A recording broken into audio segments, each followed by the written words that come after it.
What's going on? What's going on, everybody? Welcome back to Colored Commentary, colorful conversations by colorful people about Christianity, culture, and race. I am one of your hosts, Markus Lloyd, and with me in the studio, as you know, is Mr. Antwuan Malone. What's up, Antwuan? Yo. What's up? What's up, everybody? Yes. What's up, Mr. Markus? Hey, you know what? I see we decided I don't know what. We need to talk to one another. The same. We need to talk. We even got in the car. You picked me up. Do they even know there's two of us? I wore glasses to try to make sure that everybody knew who was who. They don't know which one is which now because they keep just mistaking us. I think we stay in the same seat. It helps. That's right. I think that's how you're able to do it. I've been thinking about whether I should sit forward. Okay. Should we take a poll? Should we get on Instagram and get a poll? I don't think they care that much. You know, I'm going to take a poll. Nobody cares how Antwuan is sitting. I want you to be relaxed. That's okay, what but I'm good. This is what I'm doing. This is what this is about. The arm is, it's very like thought out. I don't know if you can be relaxed if you think too much about it. No, yeah, you can think through relaxation. People do it all the time. That's what a spa is. I feel like that answer came too quick. like somebody has asked you this, has challenged you on this before. And you're like, I've already got it. They challenged you on overthinking. Okay. I am always ready to defend overthinking. To defend it. So it's overthinking, okay. Kobe Bryant, there's a list of them. Oh. When you come in here, you know you're going to have to deal with Kobe Bryant. So you okay. No basketball. Wait, we got company, certain people don't want to. I want to. Well, there's really no basketball to talk about in the world right now. Yes, there is. I mean, you could. All right, I'm not going to do it. We're not doing it. But we're just talking about overthinking and how we're doing it right now. Okay, fantastic. Yeah. All right, so hey, welcome back to Color Commentary. Sorry, we had to have our little exchange here. So today we are continuing our series. We are looking at what does it mean to be a Christian in the public square, right? Yeah. Like, what does it look like to be engaged in, particularly some of the areas around how polity and politics work. How do you engage when there's ways of organizing and protest and advocacy and communication and all the stuff that happens outside of the church when you got to get in on those areas. And so today we're going to continue that conversation. And so we're excited to continue that show today. Before we get into that, Antwuan, we've been kind of doing this segment that people have been enjoying the segment. I've been enjoying the segment. I think we know that you enjoy it. I do enjoy the segment. Look, you're smiling right now. I mean, you're smiling anyway, but it's a special joy. It's a special joy. There's a gleam in my eye. I was going to wear some sunglasses so you wouldn't see all the gleam in my eye for this. But it's to say what or to saith what? That's right. It is the say what. That's right. So we are in on the saith what moment. Okay. Now, in the other episodes, we've brought in a guest reader for the saith what moment. Indeed. And that has been our executive assistant, Pepper. Put the pepper on, a little pepper on it, right? Pepper is on vacation today. We sent her off. She's having a good time. No Pepper today. No Pep today. It's okay, right? It's okay. Because do not be alarmed. We have brought in another part. We brought in another part of the team here. Our wonderful social media specialist and communication specialist for Thread. One of my new favorite people. I know. She's taken a lot off of Antwuan's plate, and yes, for that reason too. Yes, and she's done a great job. Fellow Samsung night. That's right. Here we go. That's good. We're evening out. Got another Samsung user in the crew, and so we're bringing in to read us this say what question. This is our wonderful reader today. Her real name is Kylie, but she goes by Chino. That's right. What up, Chino? How you doing? Doing good. How are you? We're good. We're excited. Are you comfortable over there? Do you need anything? Do we need to make sure? All right? I'm great because Antwuan said I was one of his favorite people. Oh, that's all she needed. It made my day. It is what it is. Okay. That's what we just say the truth around here. Exactly. I mean, it's just what's real. It's just what's real. Okay. Yeah. All right. So we're in the saith moment. Say what moment. We have Chino over there. Okay. So give us the question for today.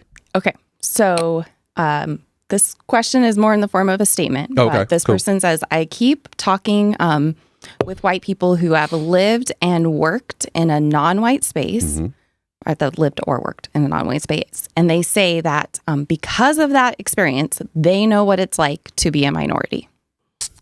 Say what? He said, say what? Okay, so, all right. I usually start. I feel like I usually start. Well, you always have a thought. I know, but you start today. Oh, okay. I'm being told what to do. That's right. Doggone it. All right, fine. No, I'm just joking. Yeah. So I've heard this a lot. Yeah. So this is a consistent one. And again, as we talked about in the Say What, we want to say things that are kind of what we would articulate as a bit out there, but also some things that are just naturally kind of come out, and we want to be as helpful as possible. Right. I always bristle at this when that's engaged. And my thought is usually like, yes, you're thinking about minority in terms of numbers as opposed to experience. Right. Okay. So it's not, it's what is it?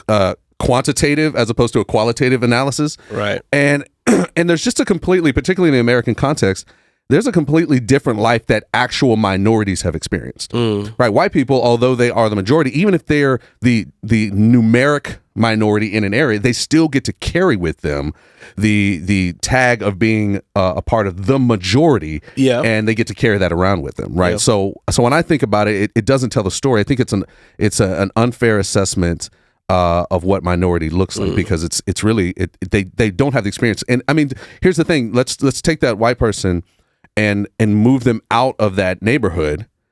Do they remain a minority? No, they're a majority, right? Now, black person, move them out American of meta context. I grew up in a predominantly white space, which made me the numeric minority. But any place I went in America, no matter, even if I was in a black space, I was still considered a minority. A minority. Yeah. So that's where you're at. My thought. This is an interesting one. Yeah. To me, because I think that there are multiple minorities. So, like, I think particularly these days about, I don't know, qualitative versus quantitative. Yeah, that's the word. So I'm thinking, those are right though. No, I think you said them right. Yeah. But I think like white women might feel a qualitative minority-like experience in some spaces that can help them relate to black people or minorities. Not completely, sure, but qualitative experiences. Like this is basically the intersectionality conversation. Yeah, you're getting yeah. So I see why it's a natural thing for someone to say, but what is it giving though? Like, is it giving like dismissive, or like what makes it feel like the right thing to say, like the wrong thing to say? Like okay. What? Like why do I feel it's wrong? Thing to say? Like because I can make a case for why someone might say it, even if I don't fully agree with it. I can see the rationale. We'll make the case, but I just made it like that. There are a series of versions where where people step into contexts that are where they feel they're the other or they're the abnormal in that context. And they have at least a microcosm of a feeling or experience about what that feels like, and can say, you know what, I didn't like it. I didn't like the 3 days that I was that I was in XYZ context, and I was the only American, and it was all whatever other country or whatever, right? Yeah. Like, and they could. I think people can begin to get a taste of what it might be like, and so they may say something like this statement. They say, "I think I get it a little bit," right? So I can see where it might come from, but I think what makes it problematic. Well, that's what I want. But what makes it a problematic statement is that I'm thinking, is it dismissive? Does it feel low key dismissive, or does it come across as dismissive, whether it's meant to or not, or like what's the foul? Yeah, well, and I think that's part of what I think if you bring intersectionality into it, you create levels to it. But most of the time when people are saying that to me, they're trying to create connection to me in a racial context. Empathize in some way. Right. They're not going, I was a white woman, and so I know what it's like to be a woman in society and be a minority. They're going, I was a white person in a place that had all black people or Asian people, whatever it was, and I was a minority. Yeah. And I think they're trying to create some sort of connection, right? So that's what I always assume. But it does feel dismissive to, I think, all the things that are carried and experienced, not only in the present, but in the past. It erases, in my mind, a lot of the experience of actual minority groups in the country, right? Yeah, it goes to the same thing like this, right? Like you know that the people talk about this idea that in 2040, 2050, America will be minority majority, right? They're not just talking. The fear is not about the number. The fear is the people who are now outnumbering. They're the minority folks. They are the people of color, and that's the thing that has the receipts in America, like racial differences based on phenotypical differences and hair texture and all that kind of thing is a place that we've worked in.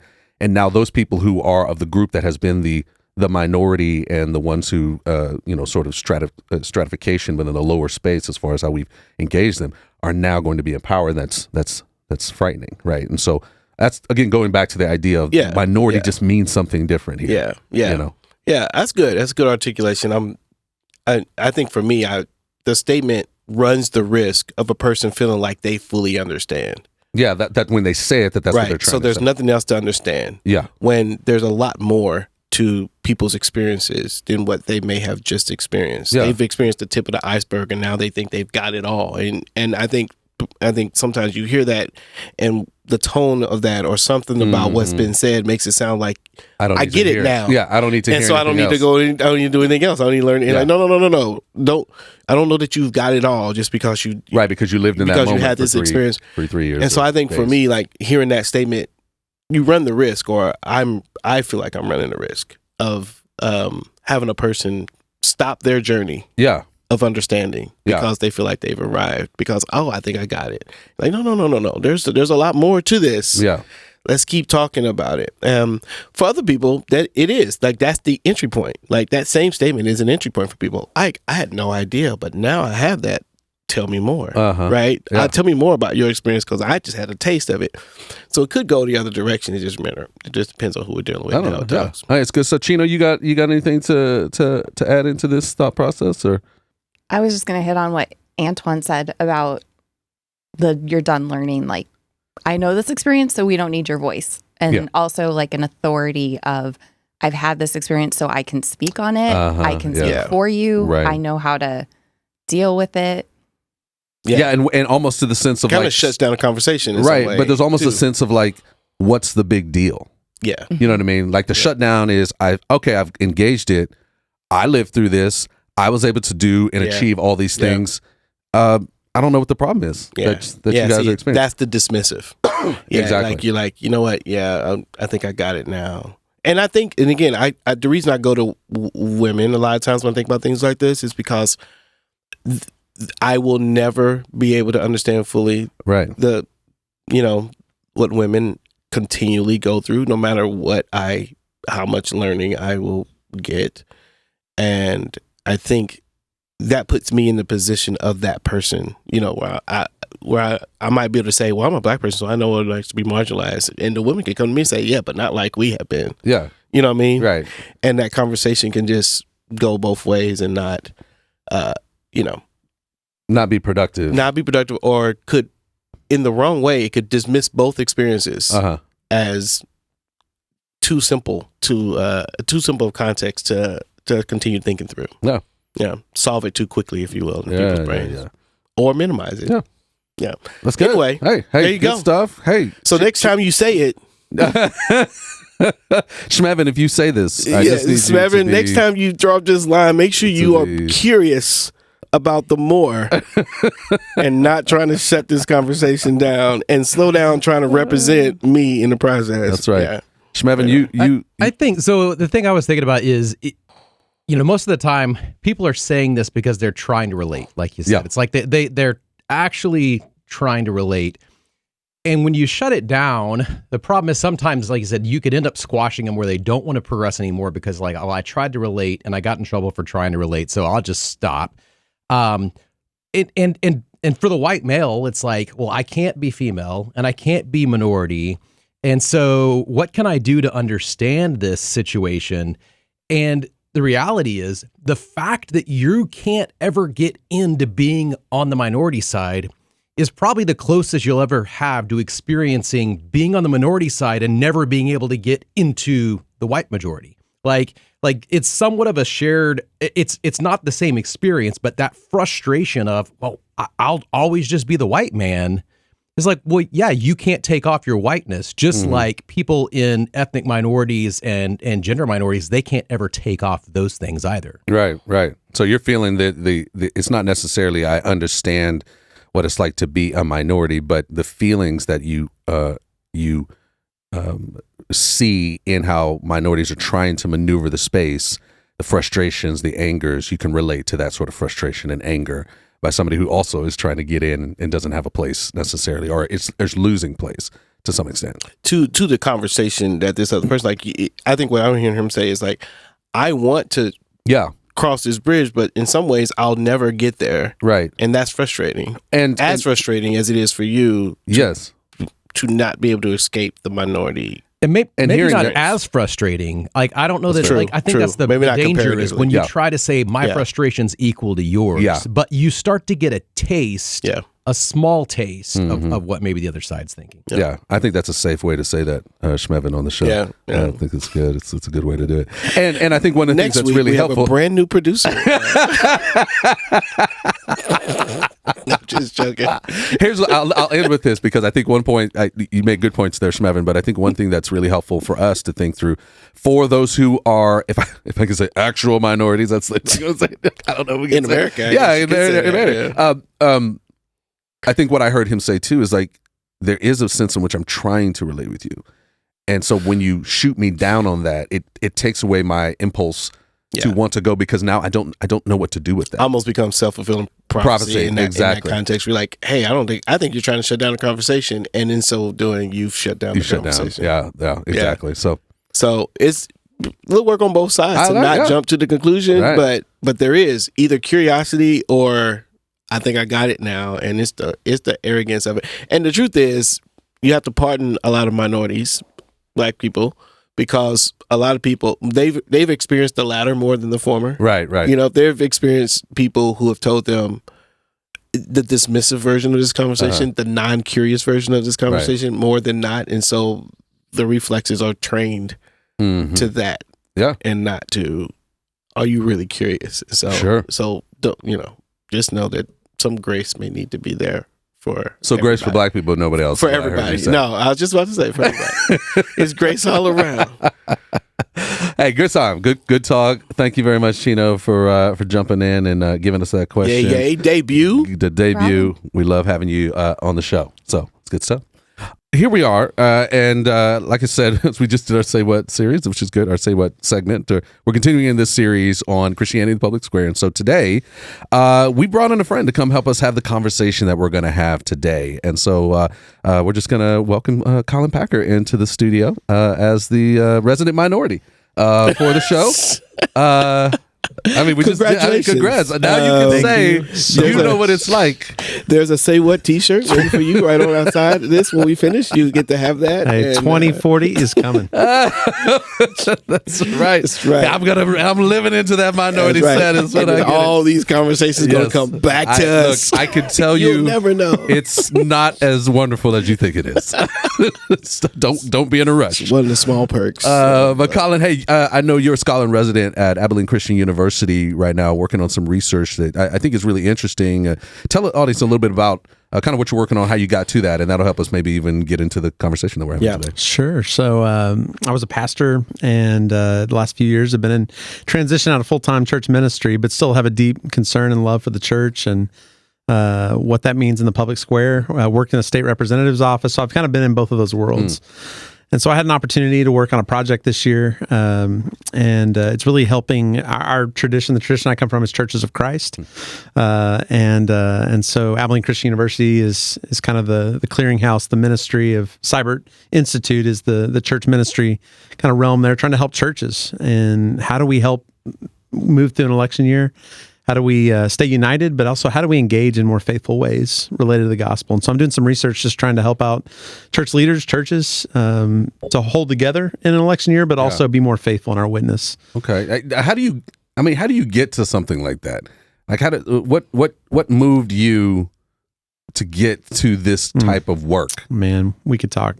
Well, we are here. This is part of what we're doing. Well, it was a journey group through Threaded. No, it was a part of it. No, that was part of the journey. I'll take it. Yeah.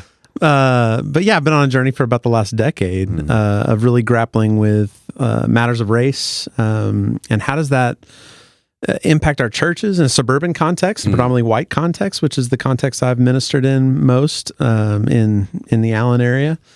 And then all of a sudden it came home in a new way because in 2018 we had a member of one of our churches, Churches of Christ in Dallas, who was murdered by a white officer, African American immigrant from St. Lucia, Botham Jean.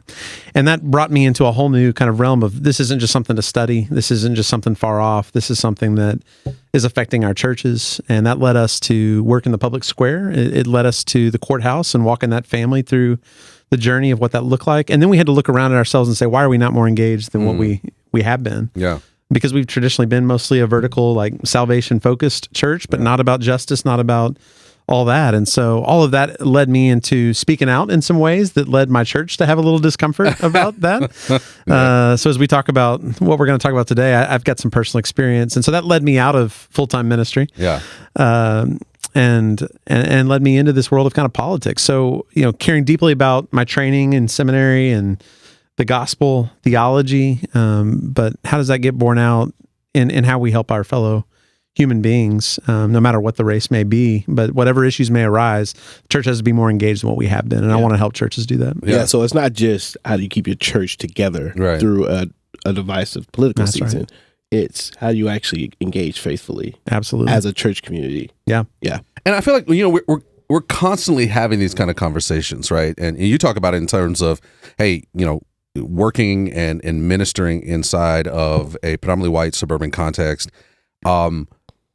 Obviously, as you were alluding to, you don't work at that church anymore because of the ways in which you wanted to engage there.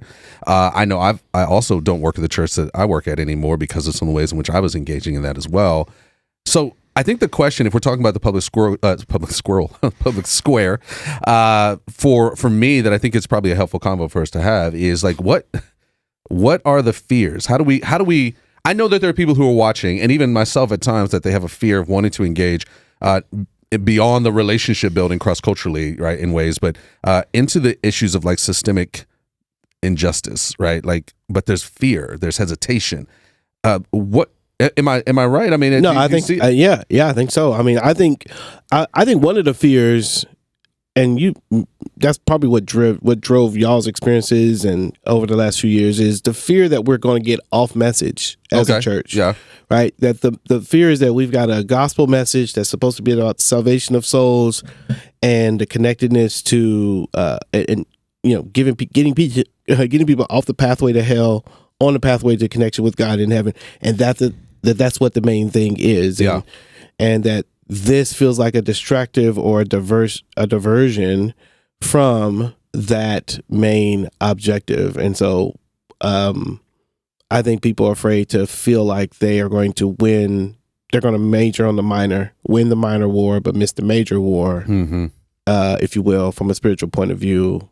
I think that's one of the biggest fears. And so that keeps people from seeing their role in the horizontal social space, because they're thinking primarily about the spirituality part. Yeah, and obviously, I mean, being a pastor, I'm thinking about, Collin, you were talking about it. You're the one who kind of brought into this, vertical versus horizontal even paradigm to some extent into the conversation. You said that your church had been kind of traditionally like that from a pastoral, Churches of Christ. I'm sure there's others, but what does that look like in the midst? Is that something that's taught in the seminary? Like, is there something that we need to know as leadership that's being said, hey, this is how you should engage politics?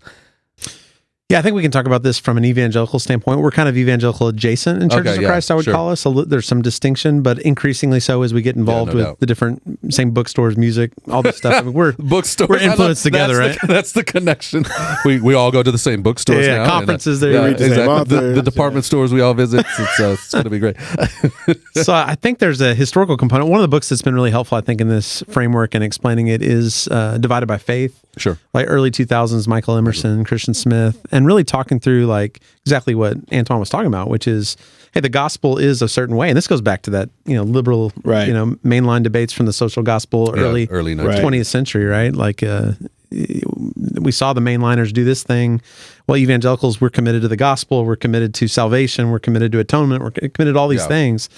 And if we start into this social stuff, then we'll just kind of lose our faith as we're engaging in matters of justice and things. So I think there's definitely that fear and concern. For me, at Abilene Christian, I was trained kind of early 2000s. We were, first of all, it was a mostly male white seminary, faculty, right. which we can get into that. I think how that shapes this conversation about politics, of course. Yeah, most proximity to things. Yeah. But I entered in. I'd been in a family that had been probably more on the traditional side in terms of political engagement, but not like super engaged politically.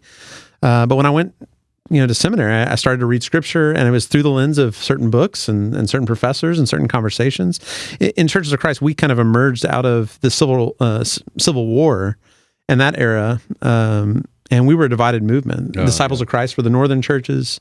Churches of Christ were the southern churches. And so that split took a little longer than Methodist and Baptist churches and other groups that split right after the Civil War, right in the middle of it. We weren't organized enough to do that. It took us until about the 1906 for that split to be acknowledged. But even the missionary societies at that time, when it came to abolition, they were wanting to make statements, but they knew, okay, this is going to divide us if we make statements and really get out there politically. And so the Southern churches, and how does slavery play into this, right? How does economic interest play into what we speak up about and what we don't? But all of that shaped us in a major way to be very silent about things. So there was actually 10 years of my journey out of seminary where I didn't vote, but it wasn't just lazy. It was out of a theological conviction. Interesting. That, we don't use power in these kinds of ways. The concern about the religious right and the moral majority and, we can enforce our agenda in certain ways, but that's not, we want to look more like Jesus. So we lay down power. And so a lot of the Anabaptist kind of background and what y'all talked about week 1, in this series, like that's a little bit of where our tradition was as well. So that's where I was until all of a sudden proximity and something happened in our city. It was friends of color that were the ones that were challenging me in the journey group as well, saying, how much is it your privilege that led you to this place? How much was your seminary and the privilege there that led you to a place that you said, we can wash our hands, we'll be clean, we don't have to be engaged, our church will remain united because I'm not speaking up about which side I'm a part of. So it's a win-win for ministers who are trying to keep that unity. But Divided by Faith is a key book that talks about that, right? The sense that we got to grow our church growth, salvation, church growth, all of that. So the primary matters of the gospel are salvation. And there may be other matters of the gospel that are connected, but they're always secondary and tertiary. If it's going to hurt the number one thing, which is bottom line, making sure the mortgage is paid, all those institutional things that emerged, then it's always going to be pushed down for the number one thing, which is salvation. Yeah. And I think that you're mentioning lots of things in there. And one, obviously, you're talking about what you were saying, Antwuan, with this idea that we'll miss the main thing. But I think it's really interesting too, right? Like you said it, and I kind of, we went past it. But in many ways, we still are being led by people, as far as pastorally, that really were weaned, if you will, ministerially in the church growth movement, right? And so you have this idea that, you create an archetype of the person who's coming to your church, and then you organize everything to be able to, attract this archetype, right? And so you have this church that's made up of this person or this kind of person that you wanted.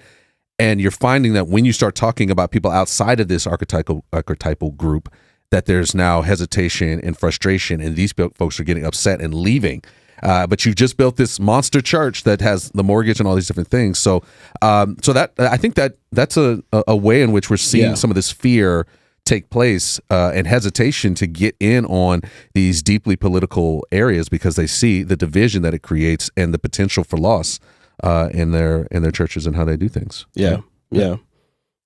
I mean, there's the other side. I don't know if we're ready to move to it, but there's another fear that we will over engage, kind of like overcorrect in the political sphere. So that's where you have the people who like Christian nationalism. Oh, okay. So they're afraid that we're going to overimpose our thing onto society and create a damage to our witness in the process. And that keeps people from figuring out where their engagement is as well. So you got those two extremes, right? So it's we'll go fear, too far one way or the other. Either we're afraid we're gonna do way too little, or we're afraid we're gonna do way too much, right? And modern moment, we have a lot of this Christian nationalism, conversation that's happening that really freaks a lot of people out, right?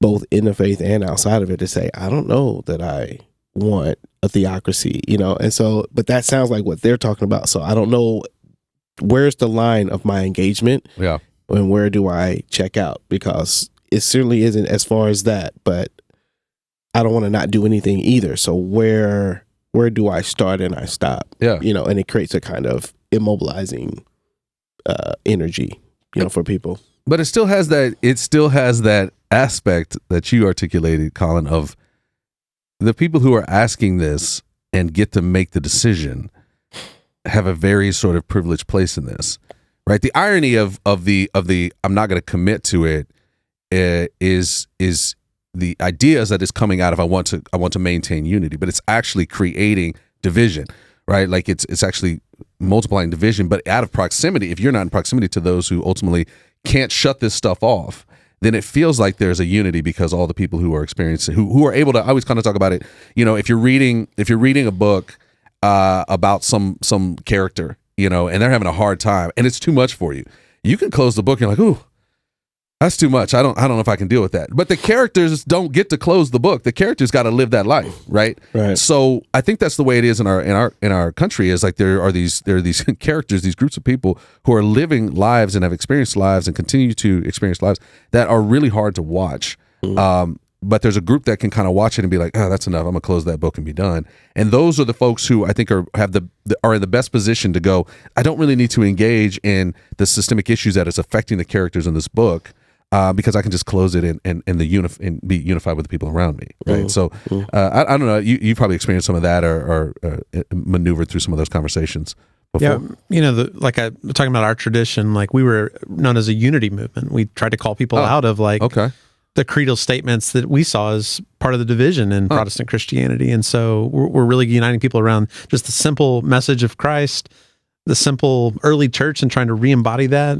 If we could make the church like it was in that first century, kind of that restoration vision. And so, in the midst of that, you have these divisions happening sectionally in the country in the Civil War, and so this drive for unity seems like this beautiful gift. It's part of what our DNA was. We end up dividing anyway down the line, sure. And we don't stand for the things that matter in the meantime. So, unity is used, I think, in so many harmful ways. One of my professors in school really talked about a statement that I think is really true of our world today in our churches, saying that the only thing holding most of our churches together is a lack of communication. That it's actually our anonymity, okay. Right? That we don't know what the person down the road from us believes and things, unless we're following them on social media, right? But if we don't know... Hello, 2020. Yeah, no doubt. Right? 2021. Now we know, right? Yeah. But there was a sense in which, as long as we could just be silent, leave that outside these doors, then we can stay united. And that's not unity, right? Unity is a commitment much deeper than that. It's around our central commitments of the faith, not our anonymity.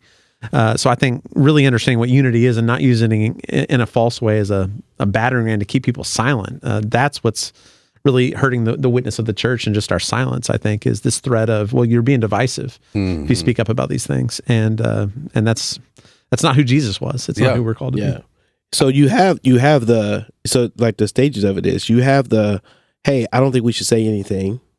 And that creates fear, and that's one line, if you will. Then you have the line of, we've said it, I believe you.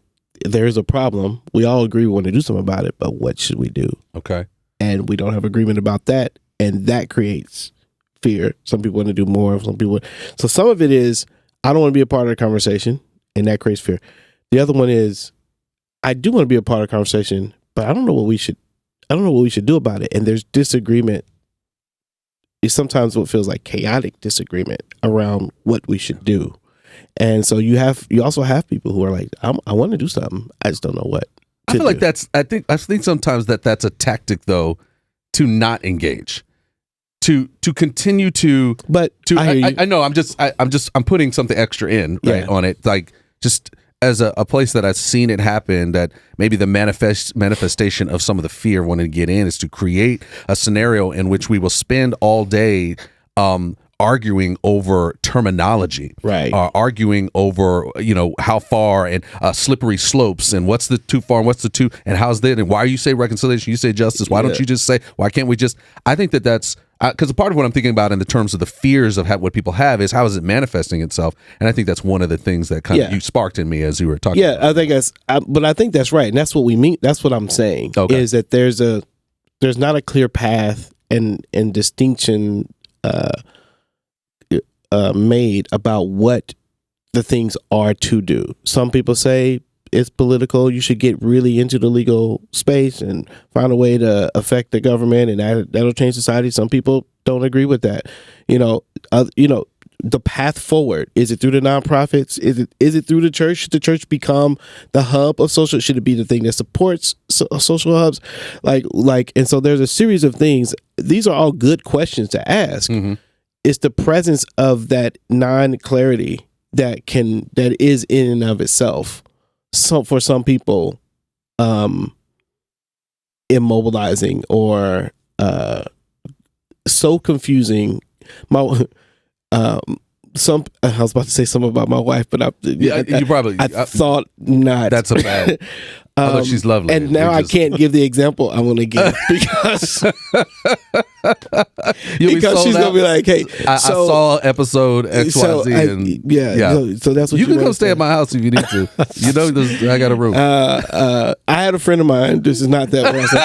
Wait, is this the thing where you like? Are you going to tell a story? It's not me. I promise you. It's someone else. All right, sure. Now, some people, when there's a lot of choices, you're just immobilized, and they need it to be narrowed down, and they want to make a choice, but with so many choices, they need a sense of direction. And sometimes when you get into this conversation about, I want to make a difference in the world for the gospel in ways that are comprehensive, both spiritually and naturally, or socially.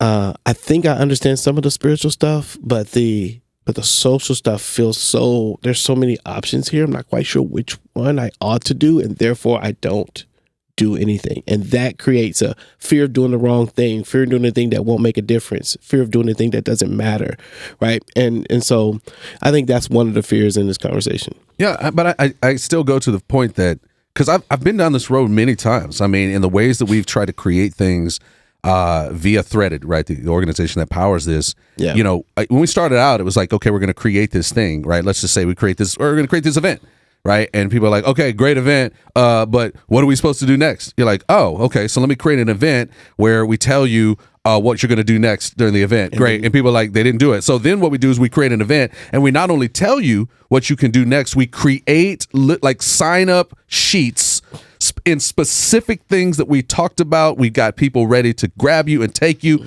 Nobody signs up. Yeah. Right. I still feel like you're saying your experience has been that has been an excuse more than it's been a legit. I do think that there are people who freeze challenge with multiple, but I keep finding in this conversation that even when you do the hard work, I mean, everybody's working. But what I think the reason that is because that Threaded has presented them one of many options. Still, we didn't clarify all the options. We're just one of the many options. Threaded itself is one of many options. Is right. So we're just creating our own scenario where I'm just articulating the challenge of it. The challenge is Threaded said something. My church may have said something very similar and offered and did the same series of things. Here are the pathways, and I've got these options, and I don't know which one to do. So it's that. This is where the unity and being able to have real conversations that really challenge it, or help get people on board, or somehow get them bought into a singular thing. This is the challenge, I think, of addressing those fears, because people's fears about fear of loss and their fear of losing time, energy, progress. But I think that's what we're talking about, right? Because I think in other situations, people are able to make choices because it's necessity, right? Think about it. Every time you go buy a car, you've got lots of choices. Yeah. Not only do you have lots of brand choices, if we were using the argument of Threaded and other churches, lots of brand. In that brand, you have lots of choices inside of that brand. Yeah. And yet you still go make a decision to buy a car. Because you need a car. Because I need a car. I understand. So eventually something pushes you to make one because it's more dangerous to not. The risk is greater to not make a decision than it is to make one. I get what you're saying. Yeah. So for you to move forward, you actually have to make a decision. You got to do something somewhere. For your life, right? So, and you just fell forward if you have to. Right. I don't know. What are your thoughts? And that's the gift of proximity, right? Because as long as you're not affected by it personally, then you can opt out of it. You can decide I'm tired, right? Yeah. I'm done with this conversation. But when you're in it with people, right, that are affected, I think about the Exodus story, right? I mean, when Moses, we serve a God who hears the cry, right? That's unique from the other gods in the ancient Near East. And then he calls on Moses, who now hears this cry and doesn't respond right the first time out of anger and this murder. But but eventually over time, like he's in it. He's not in the palace anymore, and he has to make a decision. Yeah. Am I going to stay in the palace? I can stay in the comforts. I can act like I didn't hear any of this. Or he can be like the God that created him, right? Who calls him to hear. And I think that's the decision that people of privilege have, right? Is I hear these cries. I see them on my television screen. Yeah. I hear it from my own news channel that's, trying to co-opt me into their agenda. Yeah. But who am I close to that is impacted by this that I can no longer say, well, this is just an issue? This is somebody that I love deeply. This is a brother, sister in Christ. This is somebody who isn't a person of faith, but this is somebody that's in my community. For us, we walked with the Jean family through that situation here in Dallas, but then a Tatiana Jefferson, is murdered in Fort Worth. Similar situation. Right. We said we can't just do this for our own, right? We have to now do this for others in the same situation. So we heard a cry that was unique to us that pulled us into a situation. We didn't know what to do next. We just knew to listen for that same cry when it came out again. And we're trying to lean more into that. What does that cry look like? What are different cries that maybe we haven't heard? But that's what privilege does, is allows us the option to step out of it, to not feel like this is ours to deal with, to say, well, the gospel really doesn't have anything to do with this. That's when I think about Galatians 2 in that scene, like people who say this isn't gospel work, right? That's the story with Paul and calling out Cephas, right? In that story of like, you were not acting in line with the truth of the gospel. That's right. Right? This is not outside of the gospel. There. This is the gospel. This is a part of what it is. This liberative, work of healing that God wants to do in the world. This equity work is not secondary. It's not tertiary. It is the work of the gospel. Right. And so once you see that, to be clear, because many may not be familiar with this Galatians 2 piece, right? Like this is Paul. This is Peter ultimately, he has been hanging out with Gentiles, and then all of a sudden, when his buddies show up from the circumcision party, he migrates himself back over into the Jewish culture, right? He gives up his barbecue wings for his matzo balls and gefilte fish, right? Like he's back in it. And Paul is like, "What you are demonstrating," and other people are following him, right? And he's saying you are watching and following, and he's saying you are out of step with the gospel. And how you are now engaging and engaging, sort of almost this isolation, this separation when you were brought together to connected. So I just wanted to make sure. And that story has become so important to me because, like I said, in 2018 I was called into it, but again, you can step out of it. And then 2020 comes along, right? We're dealing with all the divisions and the challenges that pastors were going through. And it was the week after George Floyd was murdered that I got up from the stage and I prayed a prayer, but I didn't say it bold enough. I knew better, right? I had Paul has this moment, right, where he has the sheet let down in Acts 15. Like Peter, he's advocate, or Peter in Acts 15 is advocating to say, no, the Holy Spirit was at work in this moment. Now and then he shows up and there's challenge and his own people are there and he's like, I don't know if I can live up to this. And so I had a white brother in my church reach out to me that week and say, Collin, I know you believe more than what you said. And it was that convicted me to preach the sermon that eventually led to me being gone, right? So it's his fault, right? You want to give his name? We could get some people on it. I won't go there yet. He'll be the next guest coming to you soon. So we need those challenges. And I think like Peter and Paul, these are the two. Right. I mean, what's so amazing about Peter is like, again, he's preached Pentecost. Yeah. He's seen the Spirit move in miraculous ways. Obviously, he hung out with Jesus for 3 years, did all this stuff with Jesus. But on the other side of it, like he's the primary voice of the church in the beginning of Acts, right? So you would think by the time we get to Galatians 2, like by the time we get there, that Peter, this is not a problem for you. Like you will have learned this. You are well into your spiritual maturity and growth and usage. Like you're not a new believer. This is not the first start of this. And even then, still, this pull, this thing. It's back to the say what, right? Yeah. Like you can step into an understanding and learning, but if you're not continually curious, you stop your learning and forget. You're impacted by your community. Right. Yeah. And I think one of the fears that I see sort of manifesting, because I think people know that the closer they get to the problem, the more they will be inclined to want to engage it. Right, it's the dog videos that come on while you're watching a game or something, where the dogs have like one eye and like three legs, and they're like play the sad music underneath it, and they're like, you give money to the dog, and I'm like, I can't watch this, I can't do this because I'm going to give money to this dog. You know what I mean? Are you? I'm not. I give money to a dog every day. I've got one. That's right. But it's that idea I know of what you mean, the proximity. And so what we do then is we continue isolation and segregation because that's the safest place, particularly those who can shut it off. If you can shut it off, you do shut it off. And so even the conversation where we like, hey, we need to build relationships, because that book talks about this idea that people are much more apt and open to build relationships.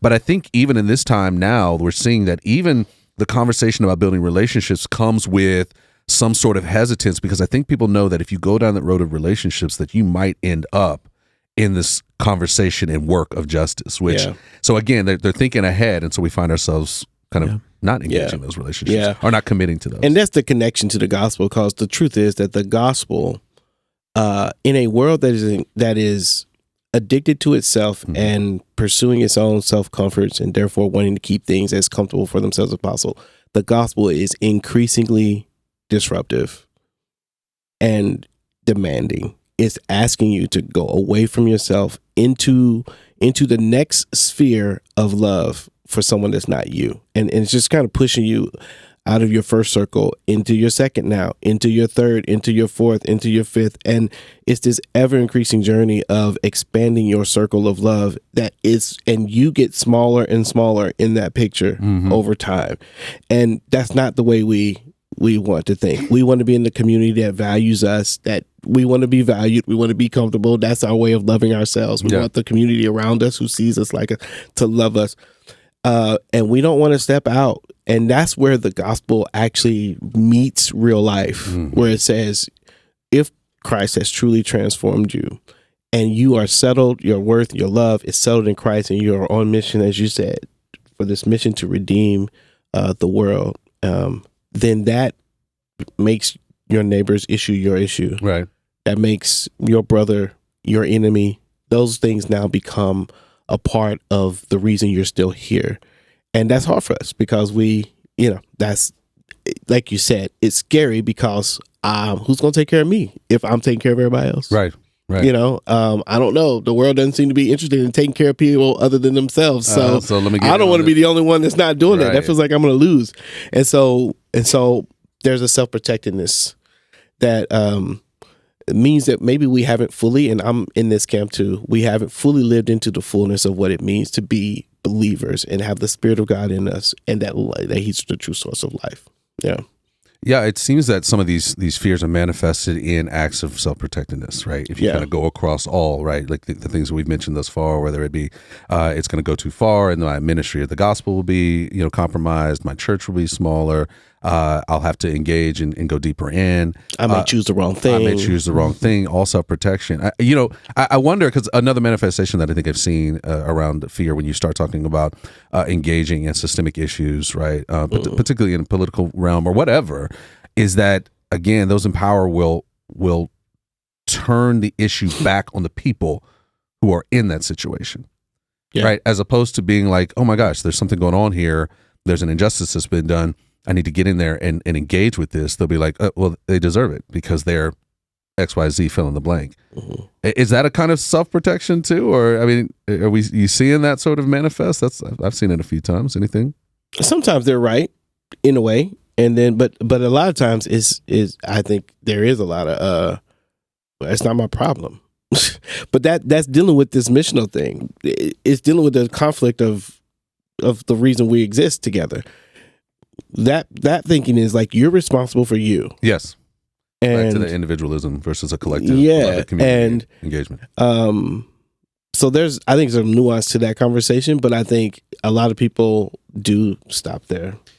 It's the, privatizing the gospel, right? It's about our getting to heaven. It's about individualism. Like, who benefits from the privatization of the gospel? Right. Those in power. Status quo. Yeah. Me and mine. It doesn't extend beyond that to a cost that discipleship always calls us to. I think about Dietrich Bonhoeffer, right? I mean, being over here, being educated in New York, he could have stayed here, right? Yeah. Yeah. But being educated in Harlem, just to be clear. Exactly he right. was going to a black church in Harlem. That's I just needed to say it. I want to make sure everybody knew. Go ahead. But he saw something in that black church, in that context. Bring it back. Circle it up. Yeah. It's in the full word of this. When you go back to like economy always shapes all this, right? Like slavery in our country, like the question of what we do in baptizing African slaves that are now here Interest is the question of, okay, do we now have to treat them different? And so part of the confession with the baptism was this will not affect anything Right. about the economic system. Right. You will still be a slave. This is just about your life in Yes. eternity. It's a That's spiritual. the hope you not- have. Yeah. That's that privatization of the gospel that says this isn't messy. We can still keep everything the way it is. Don't get engaged with anything to change the status quo. And public witness is about moving out of just what's about me and mine. And when I think about some of my church members that were highly discipled in my church, I realized that I didn't do a good job of teaching about discipleship and public witness. Huh, okay. Like we had created a vacuum where we didn't talk about it. Yeah. Well, what happens when you create a vacuum? Who are they being formed by? Yeah, that's good. Social media, MSNBC, Fox News, the channels, Yeah. the others are the ones who are discipling them to think about the gospel. And so Right. Or even the vacuum itself lends itself to think that Echo they chamber. shouldn't be talking about it at all because the church isn't talking about it. That's Right. exactly right. Yeah. And so if I were to go back now, that's what I'm trying to help churches with is we have to disciple our people to think about what are the implications of Jesus' teaching when it comes to politics. I don't believe Jesus was partisan. But when it comes to just a pure definition of what politics is, how do we seek the common good, right? That's about how we love our neighbor. And when we have a vote, when we have a chance in the system, what I once opted out of, I realize now I've got to figure out what does it look like to be Jesus in the midst of this realm. Mm-hmm. My hands are never clean. That's what my friends of color were the ones to remind me of, is privilege tricks you into thinking that.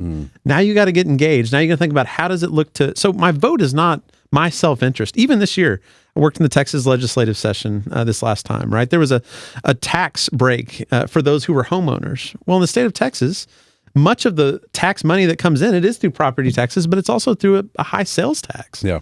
So those who are renting right now don't have the benefit of home ownership. So when it comes to that question of, okay, do we vote for this tax break, which we as homeowners and Right. those who weren't had to, Yeah.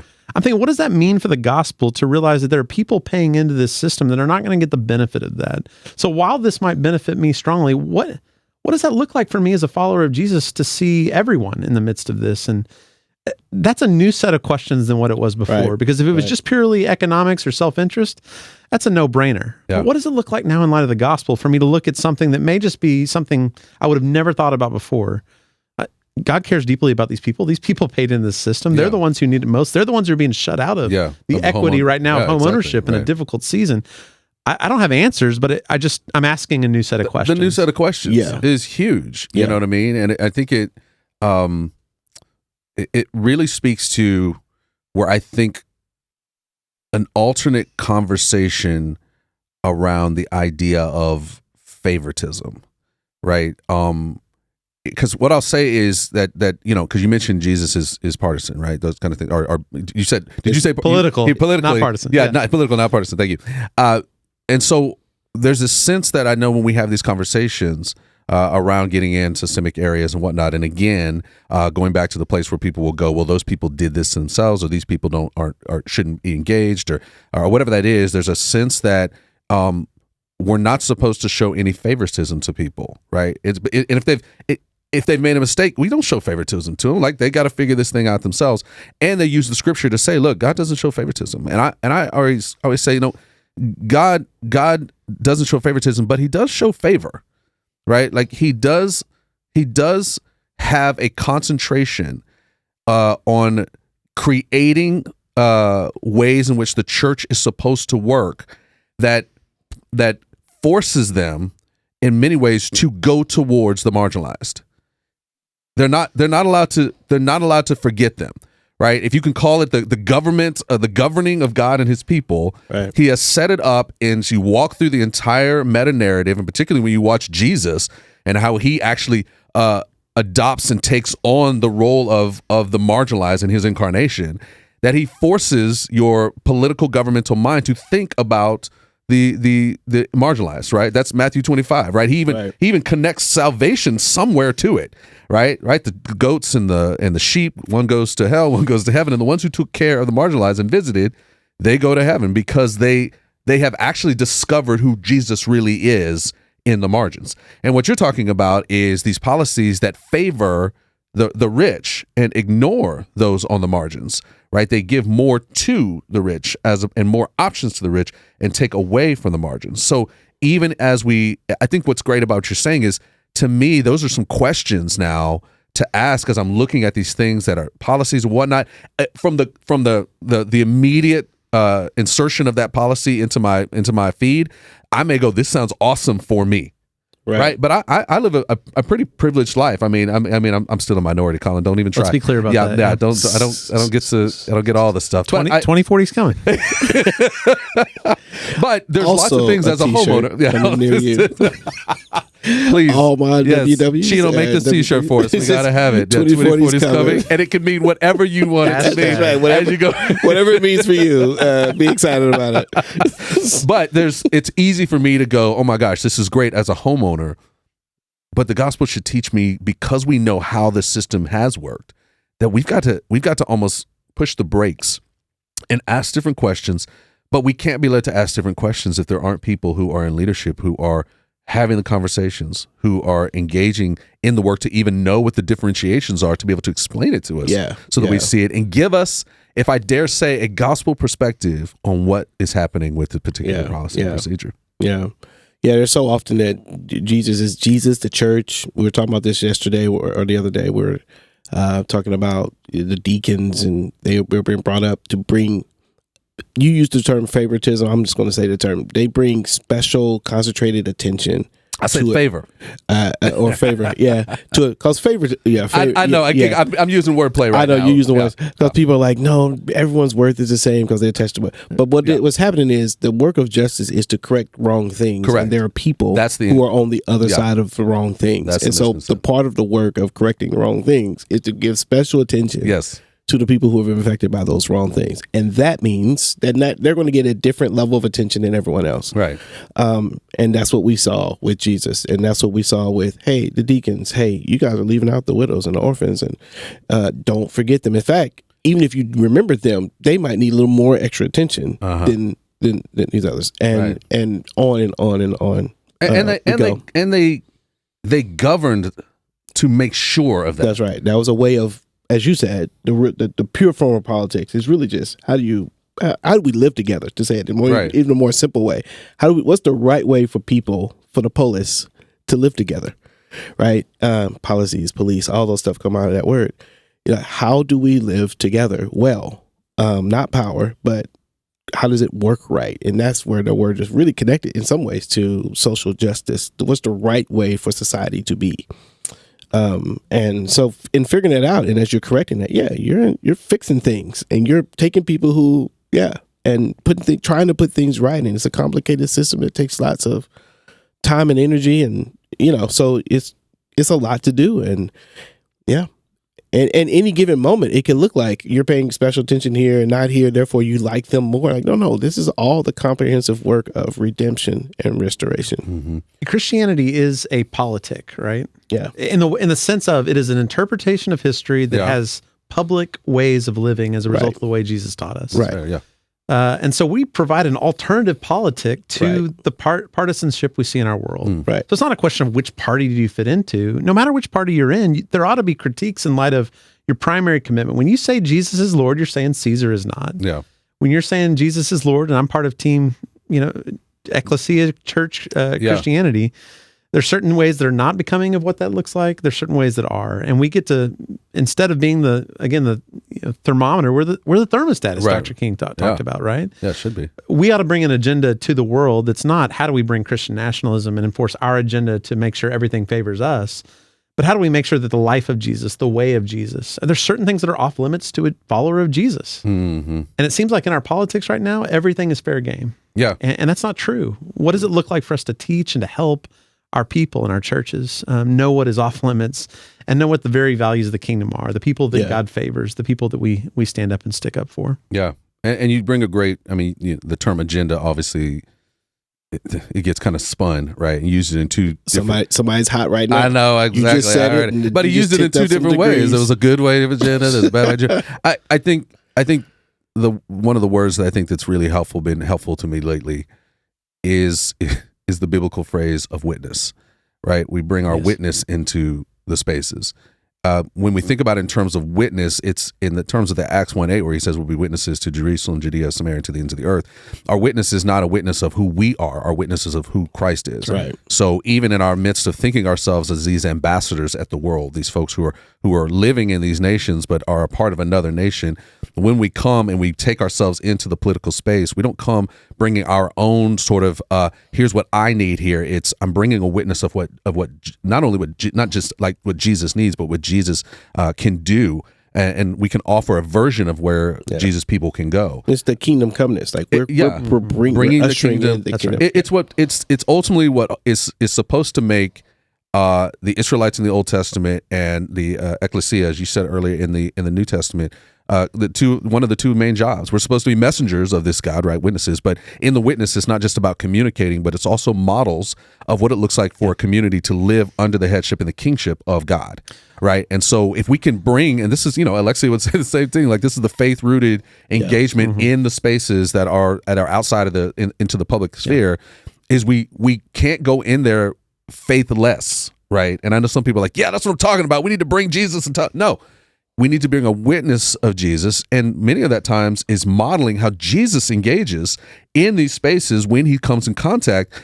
And a lot of that, and what if there's, I shouldn't say this, I don't want to get so absolute, but one of the great things that you can learn about Jesus as you follow him is if the motivation for fear and hesitation into the public space is about self-preservation, what Jesus shows you is it's never been about self-preservation, but self-sacrifice. Yeah. Right? So that's the witness. So what does it look like, to your point about this policy that's benefiting homeowners? Well, that benefits me, but am I willing to sacrifice for the good of, right, this politics, the good of the community? Is it better for the community for collective flourishing as opposed to just multiple individual flourishing? Yeah. And I think most of us, if we really think about it, to live in a society where everyone has what they need actually creates less of a feeling of need to preserve my life, because I'm not threatened by those who may want a piece of it because they don't have it. That's right. So you end up in Paul in Philippians where he's like, I want to experience the surpassing knowledge of Christ through the resurrection by suffering alongside him. All that sounds super poetic. It's really wonderful. You did a great job. It's poetic, but it's what we mean. Like Paul is saying, I'm actually looking forward. It's a weird thing, but I'm actually looking forward. I'm anxious about the opportunity to sacrifice myself for the good of the mission of God, for the sake of Christ, not just for those who are listening, who is writing to in Philippians, but because I'm going to even know Christ better, right? So there still is, in the process, a vertical connection and a horizontal connection. It's I'm going to experience Christ better through the sacrificing of my life for the sake of the church and of the people who need what he's doing through me, and it's win-win. And in that verse, Paul is like, and when I'm not doing that, then my life is over, and I go to be with Jesus, and that's a win. Right? He said, I can do that, or I can pour myself out as a drink offering for you. And he's like, I know I got to do this drink offering thing because I know I got work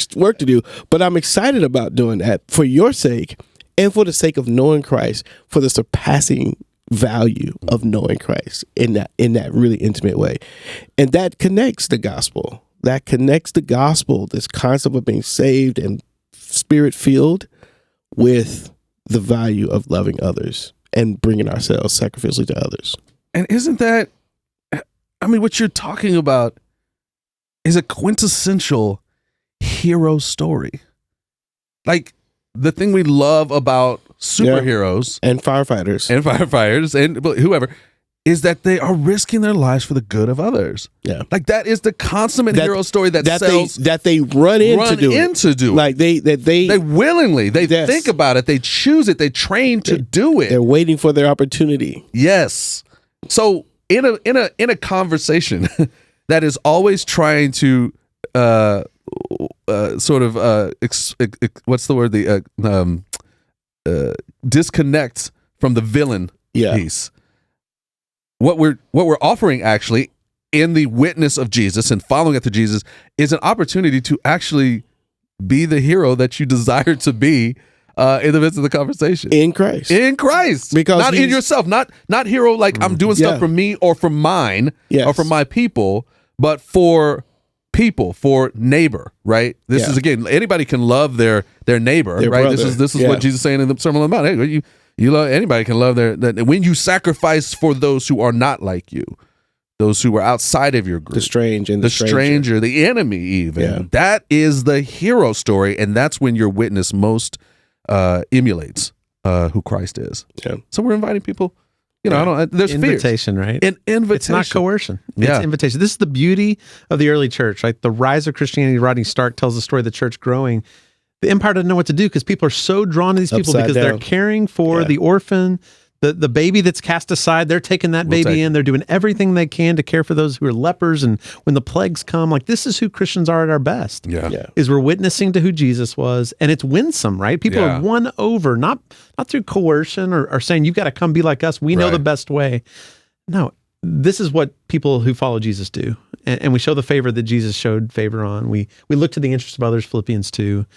That's what people are drawn to. If we're wanting to be the hero again, right? This is the story we follow. This is how the church has won in the past. It is not taking up the sword. It really is just caring for those who need it most. Yeah, good stuff, man. Good stuff, right? I know. Obviously, we handled a lot of fears that people that keep people out, but I heard a lot of things in there that should draw us in.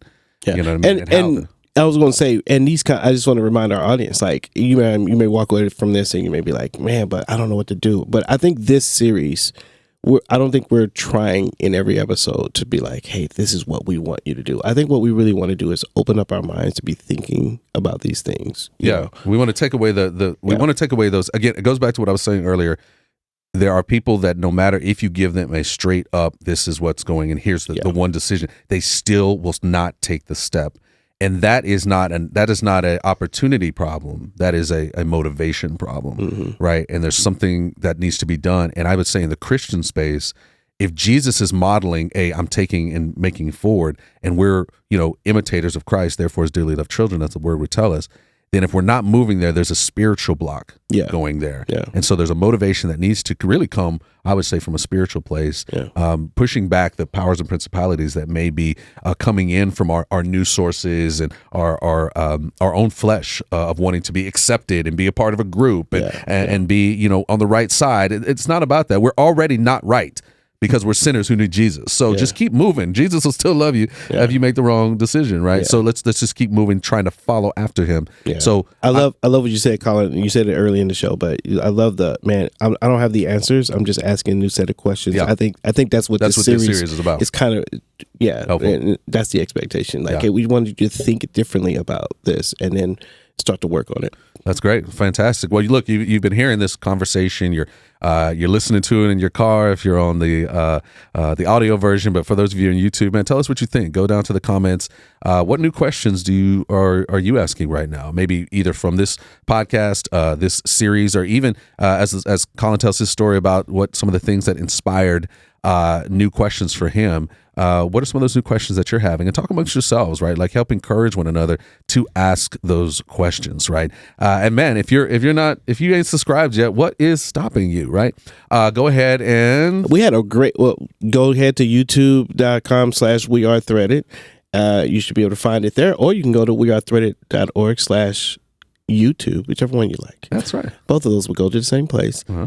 Shout out to the people who've already subscribed, man. We started this show at the beginning of the season, and we've got amazing response to some of the subscribers. So let's keep the energy moving. Let's keep it going. I think you guys are going to have a lot to contribute, not just to each other as we continue to grow conversation in the comment section and think these things through.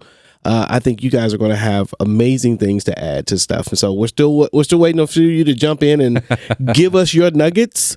And so we'd love to hear those things. But yes, if you haven't subscribed, hit the bell notification. You'll get the notification when things show up as soon as they get posted. That's right, and we're excited. We are in. It has been 10 years, Antwuan, since the conversation.